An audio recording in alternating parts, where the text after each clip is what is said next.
Well, folks, it is time to talk about food. What is more fun to talk about than food? And we have with us one of your favorite voices on the subject, Stacy Winters, founder of Omaha Food Lovers. Stacy's been a long time since you've been in studio. It has been a long time. I have missed you guys. I so enjoy doing this show with you guys. It's a highlight for me. We enjoy it too, and I guess we're just going to start off like we always do. What's new out there? What are the new restaurants? So I mean, it's been a year since I've been on the show, right? So I have several places in this last year that I have been. I will say I think in the last year or so, I would say my favorites have been Udalale, which opened probably a little over a year ago, right around a year ago. Udalale is phenomenal. The former Mark's location in Dundee, the best, in my opinion, the best lobster roll you can get in Omaha, which I love lobster rolls. But everything they're doing there is phenomenal, from the appetizers to the cocktails, everything. Plus their patio is second to none. If you haven't seen that patio, it's incredible. They've done an amazing job of even taking what Mark's had and making it even better. I would say Clio is another really fantastic location.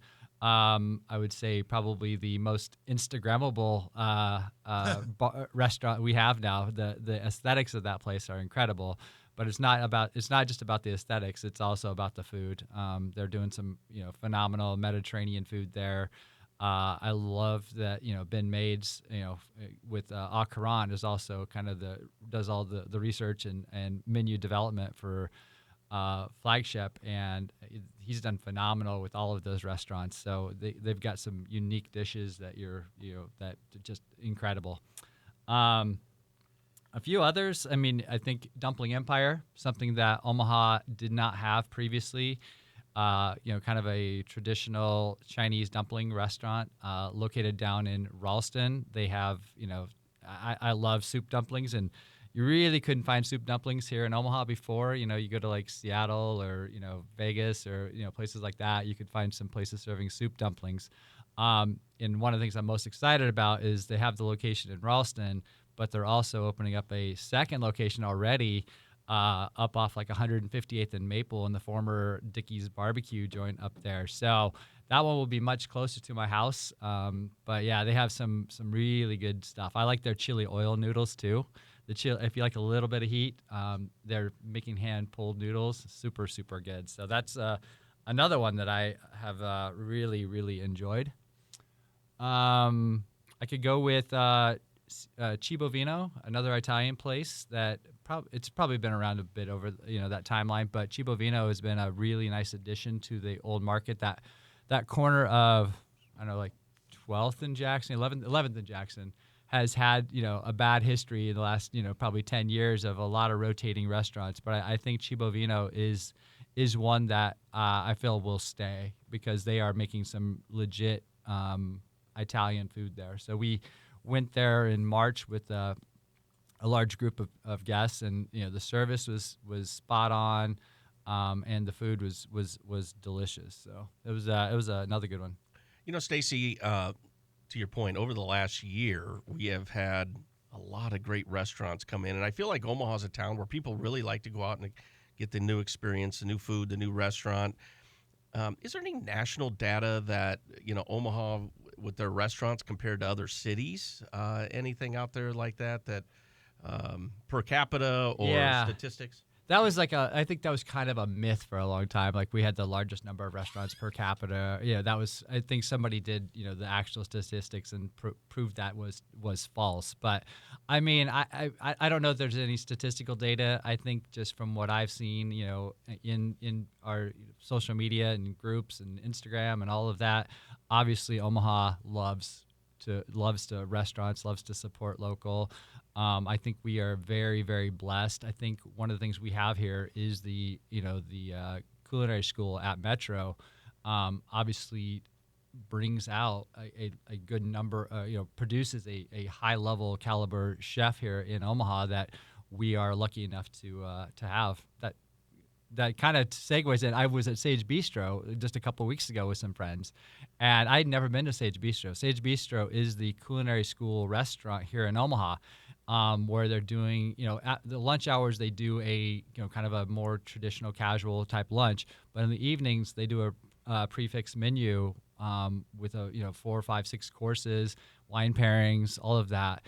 And for the bang for the buck, you cannot beat it. It's $45 for a 6-course, I believe, a 6-course prefix menu and $15 wine pairings. You cannot beat that in Omaha. To check that out. I mean, it's an unbelievable price, and you are, then you're also feel good about it because you're supporting these up and coming chefs with your money, and that money, the money that you tip with and whatever goes back into the school and helping them to get the stuff that they need. So it's a wonderful, wonderful facility. So I've been to Sage a couple times, and at both times it's been amazing. Hey, I want to talk a little bit about, in the previous or the first segment, Craig and I were talking about the Omaha Supernovas and how Omaha has embraced women's sports. And since the last time we were on the show, Set the Bar opened in Benson. That's a pretty cool place. Yeah, that was one of those things. I was, as you guys were chatting, I'm like, well, we really should talk about Set the Bar because, I mean, you talk about a city that's, that supports women's athletics. Set the Bar is one of less than, I think, 10 female sports bars in the country. And so it's in Benson. It's on the second level. Above Shahian's Afghan cuisine, they have really. I've not been yet, but I can tell you from what I've seen, the food looks really good. The space looks beautiful. They have a wonderful second story patio.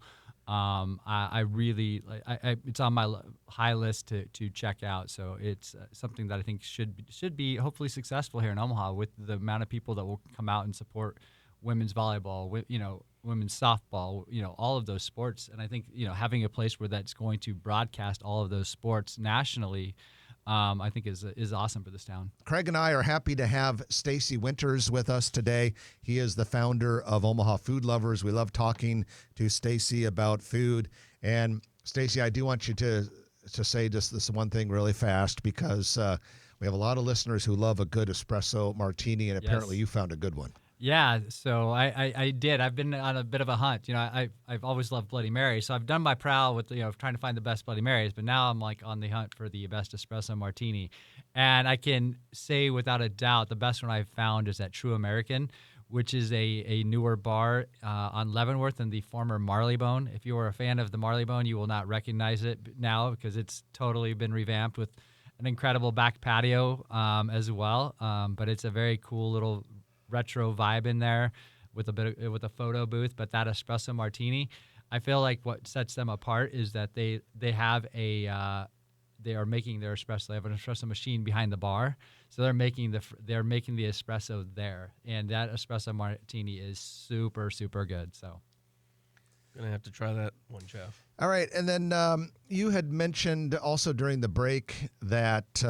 you're a big fan of Simo restaurant in downtown Fremont. Yeah, that place is phenomenal. So Simo, I would definitely say if you are looking for a spot to celebrate a special occasion, if it's a birthday, an anniversary, anything like that. I mean, you don't have to have a reason to celebrate, but I will say they take phenomenal care of you. They will make sure that it is special. That is what they are really, really good at. We took some friends up there this last year for some 50th birthdays, and the staff there could not have been more welcoming. Couldn't have been, just as far as how they helped us celebrate, and made it a great night for those two. It was really, really good. So they're doing it's Drew Statz, who was formerly with Dante. The pastas, fresh made pasta up there. They're doing, if you like truffles, that's a good spot to go get some truffle pasta. They do once a month Sunday brunches with different kind of unique dishes. But it's really, really cool. It's an older building downtown Fremont, which is a really kind of up and coming area with lots of great little restaurants and bars downtown. Going back to the Bloody Marys, like espresso martini, yeah, True American. what would you say for Bloody Marys? Bloody Marys, I've done some serious research on that, but I can give you field research, yeah, ladies field and gentlemen. research. Funny enough, on my phone I have notes, that I take, and I have my list of where I still need to try. So people tell me, I go check it out. I will say my tops are Herb Saint in Exarban Village. They do kind of a Cajun spiced Bloody Mary, which I love. I am not, when I judge a Bloody Mary, I'm not looking for the over the top, give me a, chicken wings and a whole chicken and all that stuff on it. I'm going for the taste of the Bloody Mary. And also the Trap Room downtown in the kind of that no-dough area by Slowdown. The Trap Room's Bloody Mary is really, really good. Some others that I love Jerry's Bar, because they have they're kind of a traditional, they give you like the shooter, the beer back with your Bloody Mary, which I love. I don't even know what that is. Jerry's Bar? Jerry's Bar. It's an old school bar. Where is it? Northwest Radio. Oh, okay. You stumped me. Yeah. They have Krug Park is another really good one that has like a whole Bloody Mary menu. I love Trax. They have a really nice traditional Bloody Mary, and Beyond Golf has a really, really good Bloody Mary as well. But it's a passion of mine. I've done a few Bloody Mary competitions where I got to be a judge, so that was pretty cool too. You have a tough life. Right. You haven't met my wife. I'm just kidding. Who's probably listening. Nice knowing you, Stacy. Stacy's final visit to Omaha, his final day on this planet. Hey, before we get you out of here, I want to talk about an old standby in Omaha. When I was a kid, Mom and Dad, Terry and Mary Beals, probably listening, they would take me to Garot's when I got good grades.